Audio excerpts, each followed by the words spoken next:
So we're going to show you how to make these cool Guyana Flag soaps that a good friend of mine has just ordered for his family. And these ones are already through step 2 or so. So what I'm going to do is kind of walk you through how we got to this point, and then we'll finish it up. The first thing that we need to do is print out the Guyana flag. And I do that. I downloaded the image of the flag on my computer, and then I put it into a Word document, and then I print it on my laser printer, which does not use liquid ink, but uses a non-running ink powder, pigment, so that when you put the water-soluble paper in the soap, the colors don't run. And you can see it here in a clear layer of soap, but this is actually what I'm putting in there. So what I'm going to demonstrate now is I'm going to pour a little clear soap in there. I'm using this Crafter's Choice Crystal Clear Premium soap, which is the clearest soap that I've seen.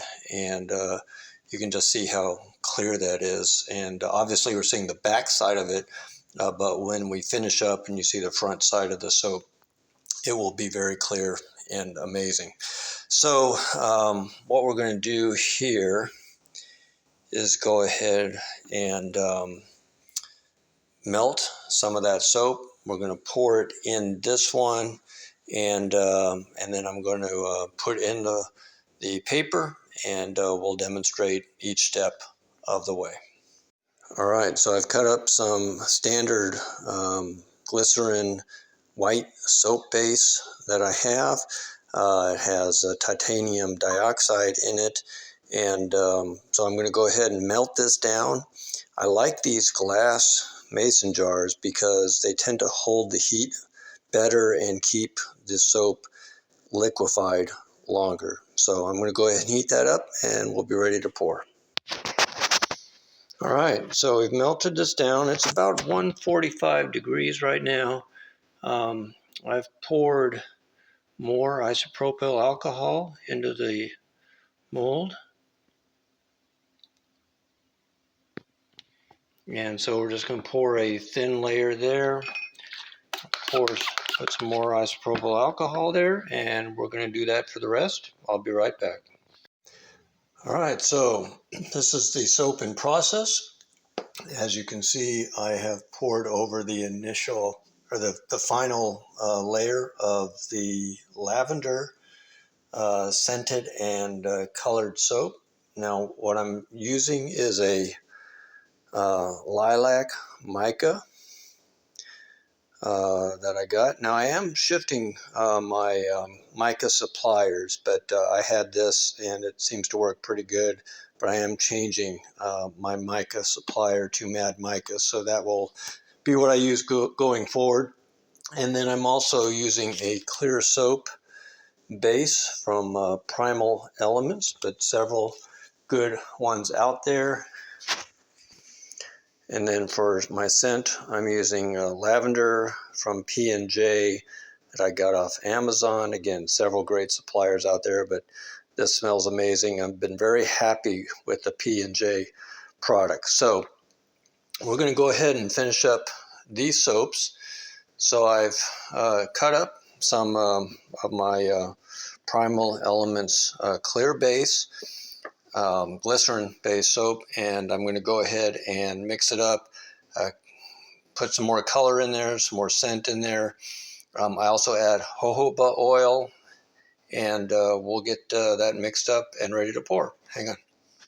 All right, so we got it melted down enough where I can stir it and not get it too hot.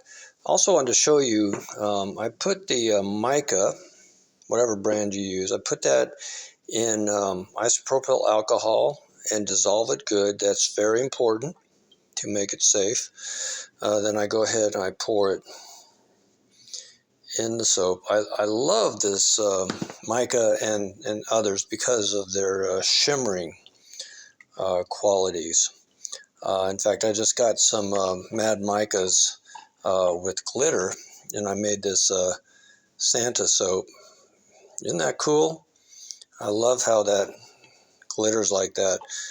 So we need to mix that up really well, and I'll be right back. We'll do the final pour.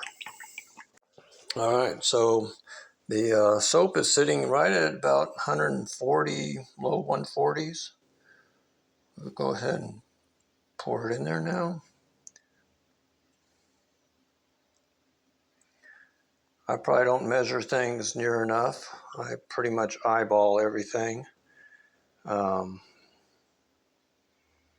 I think is something that I can improve on and be a little more precise in my measurements for multiple soaps. But these soaps are really good.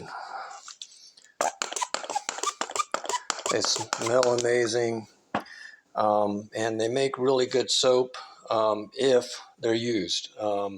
What I find is for these photo soaps and often for our embossed logo soaps, they're more of a keepsake than something somebody would use. But these smell really good. They'll look amazing. So we'll be right back with the demolding.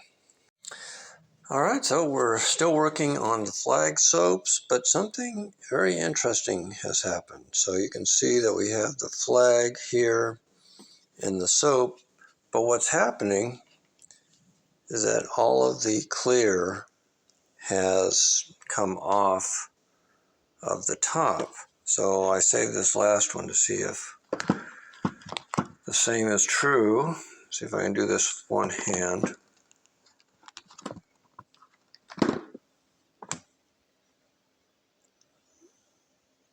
All right, well, this one stayed on. So you can see how it came out. That is really nice.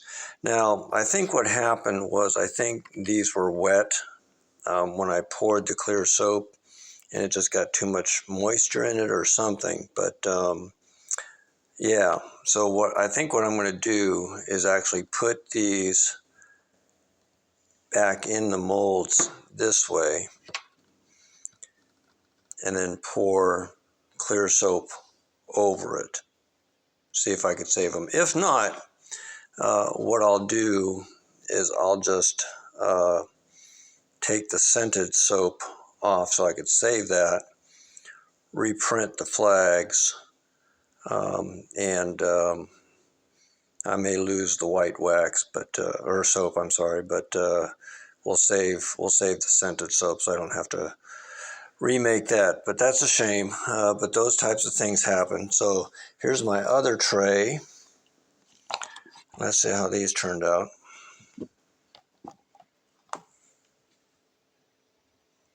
All right. I don't like that, but this was also very wet. I think what I'm doing is potentially using too much isopropyl alcohol. It's just getting far too wet, and it's not.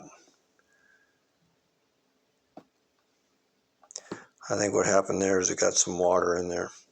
All right, well, that is what I would consider to be a failure.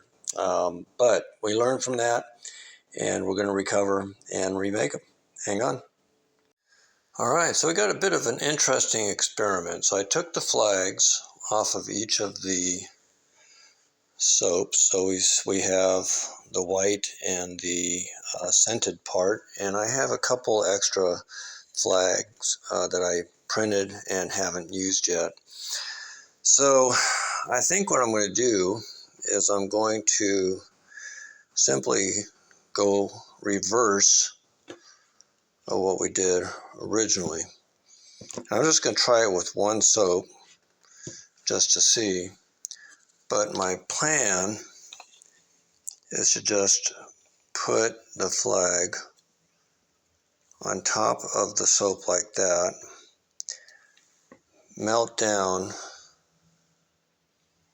put some more clear soap on there. I'm not sure if I'm going to reuse this or not. We'll have to see.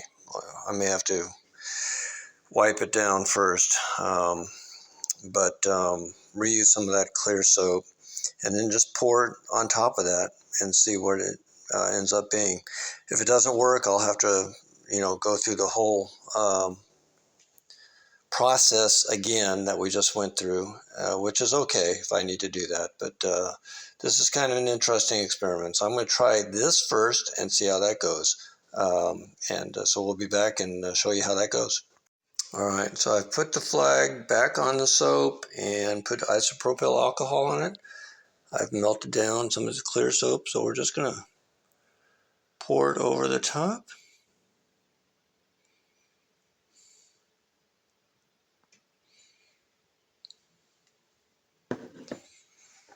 Like that. I mean, it looks great from this angle. So let's see what happens when it dries. Be right back. All right, so this turned out really nice. Got a thin layer of clear soap on it, and smells great, and I think it's going to be really nice for my customer.